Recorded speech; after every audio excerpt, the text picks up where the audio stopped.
So we've installed the extension and want to start sending out messages. It's best to start the mailing by uploading your subscribers. Let's import the Excel file. The Excel file must follow a specific structure.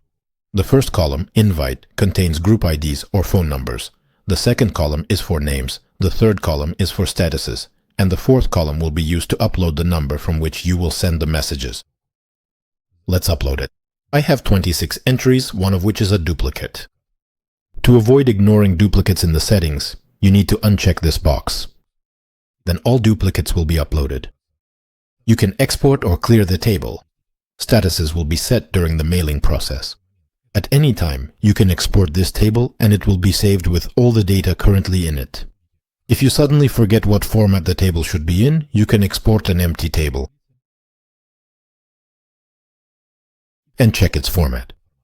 Phone numbers, names, and 2 distinct service columns with their respective statuses and your unique number, as well as the sender's specific number. So let's upload the contact list again and move on to the next instruction. We'll compose a message, choose the type of mailing, and launch it.